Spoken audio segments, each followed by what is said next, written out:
मुजफ्फरनगर दंगों को लेकर सरकार ने भले ही कार्रवाई का दिखावा करते हुए अलग अलग सियासी पार्टियों के 16 नेताओं, विधायकों और सांसदों के खिलाफ गैर जमानती वारंट जारी करवा दिए हो, लेकिन इन दंगों के इन मुजरिमों की गिरफ्तारी को लेकर बुधवार को पूरे दिन तमाशा चलता रहा।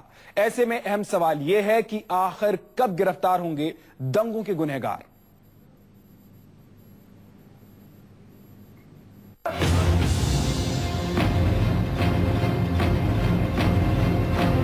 ये तस्वीर है उत्तर प्रदेश विधानसभा की। हंसते मुस्कुराते और फोटो खिंचवाने वाले इन नेताओं की तारीफ है कि इन पर मुजफ्फरनगर में दंगा भड़काने का आरोप है। इनके खिलाफ एफआईआर भी दर्ज है और अदालत से वारंट भी जारी है। लेकिन अखिलेश राज में वर्दी वालों की क्या मजाल कि इनके गिरेबां पर हाथ रख दें और मुजफ्फरनगर दंगे के आरोप में इन्हें सलाखों के पीछे पहुंचा दें। बुधवार को सुबह से शाम तक ये लोग पुलिस की भारी मौजूदगी के बीच यूपी विधानसभा के आसपास अपनी ताकत दिखाते रहे, लेकिन कोई इन पर हाथ तक नहीं डाल पाया। लखनऊ में बीजेपी ऑफिस के अंदर मुजफ्फरनगर दंगों के आरोपी नेता मौजूद थे और बाहर पुलिस इनके वारंट के साथ खड़ी थी। घंटों गिरफ्तारी का हाई वोल्टेज ड्रामा चलता रहा और अखिलेश सरकार को खुलेआम चुनौती दी गई। आज गिरफ्तारी हुई, हमारे विधायक गिरफ्तारी देने में संकोच नहीं करेंगे, हमारे नेता हमारे साथ हैं, लेकिन इससे अगर कोई दुष्परिणाम आएंगे तो इसके लिए पूरी तरह से अखिलेश यादव की सरकार जिम्मेवार होगी। मान लीजिए कोई आरोप है तो पहले उस आरोप की जांच तो करिए, उसकी सत्यता तो प्रमाणित करिए पहले, क्योंकि फिर आरोप तो आजम खां पर भी और आरोप फिर संगीत सोम के ऊपर भी है। नीली कमीजधारी ये है बीजेपी विधायक संगीत सोम और उमा भारती के बगल में खड़े हैं बीजेपी विधायक हुकुम सिंह। गिरफ्तारी पर सवाल सुनते हुकुम सिंह गांधी की याद दिलाते हैं तो संगीत सोम जेल जाने के लिए तैयार हो जाते हैं। इन्हें इंतजार है तो पुलिस के आने का। कहते तो ऐसे हैं कि ये खुद पुलिस के आते लपक कर गाड़ी में बैठ जाएंगे। रोज ये कहा जा रहा है कि संगीत सोम गिरफ्तार नहीं हो रहे, भागे फिर रहे हैं, संगीत सोम गायब है। ये बिल्कुल झूठी बात है। मैं अपने क्षेत्र में बराबर काम कर रहा हूँ। आज विधानसभा का सत्र है तो मैं विधानसभा में आ गया हूँ। चैनल वालों को मिल सकता हूँ तो मैं पुलिस को भी मिल रहा हूँ। और अगर वो इसमें भी ये कह रहे हैं कि नहीं संगीत सोम छुपता फिर रहा है, तो वो क्या कह रहे हैं इसका मेरे पास कोई जवाब नहीं। हमें गिरफ्तार करेंगे, हम गिरफ्तारी के लिए तैयार हैं, हमें कोई उसमें दिक्कत नहीं है। एफआईआर तो शायद हिंदुस्तान का कोई राजनीतिक नेता नहीं बचा जिसके खिलाफ कभी न कभी एफआईआर न हुई हो।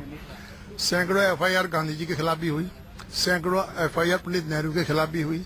अगर एफआईआर दर्ज करने से कोई अपराधी हो जाए फिर तो सभी अपराधी देश में हैं। मुजफ्फरनगर के दंगे के आरोपियों में बीजेपी, बीएसपी, भारतीय किसान यूनियन और कांग्रेस के नेता भी शामिल हैं।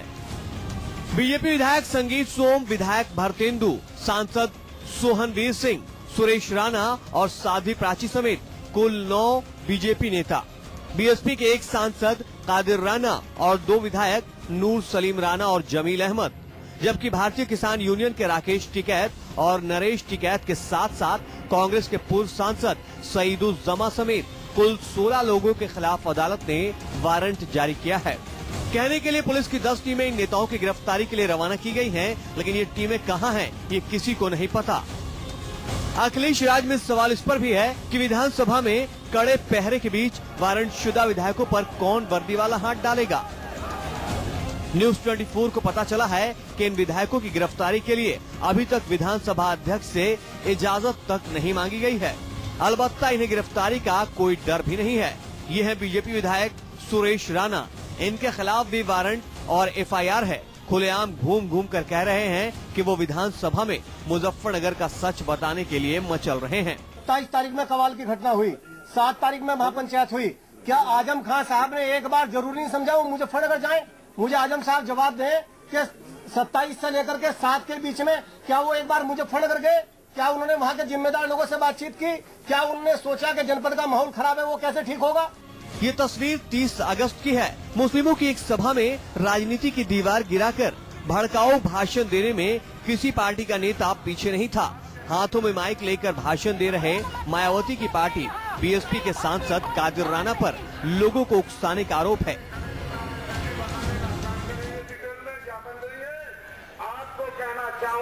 इनके बगल में ही खड़े हैं बीएसपी विधायक नूर सलीम राणा और जमील अहमद।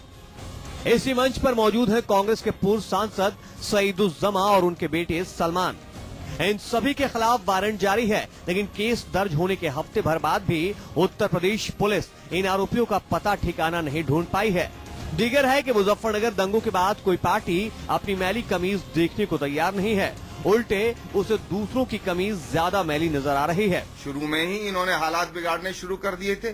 जब ये इन्होंने मुलायम सिंह जी ने और अखिलेश ने सिंघल के साथ मीटिंग की, वेदांती के साथ मीटिंग की, तो गड़िया वहां लखनऊ पहुंचे, तो ये लोग एक सुनियोजित ढंग से फिक्स्ड मैच खेल रहे थे। मैं तो बहुत दिन से ये बात कह रहा हूँ कि भारतीय जनता पार्टी और समाजवादी पार्टी के नेता आपस में मिलकर फैसला करते हैं, और इससे ज्यादा बदकिस्मती क्या होगी।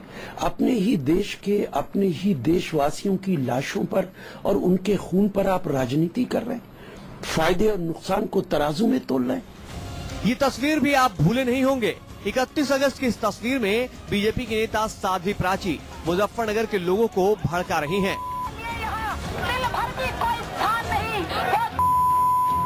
इस वीडियो के सामने आने के बाद साध्वी प्राची पूरे राज्य में घूमती रही। FIR और वारंट जारी होने के बावजूद वो अंडरग्राउंड नहीं हुई, लेकिन ये अखिलेश राज में अंधेर गर्दी है कि यूपी पुलिस साध्वी प्राची को गिरफ्तार नहीं कर पाई। सभी पार्टियों के विधायक खुलेआम घूम रहे हैं और दलील दे रहे हैं कि मुजफ्फरनगर दंगों में उनका कोई हाथ नहीं है। अब अखिलेश सरकार जो चाहे कर ले। लखनऊ से मानस श्रीवास्तव के साथ ब्यूरो रिपोर्ट, न्यूज़ 24।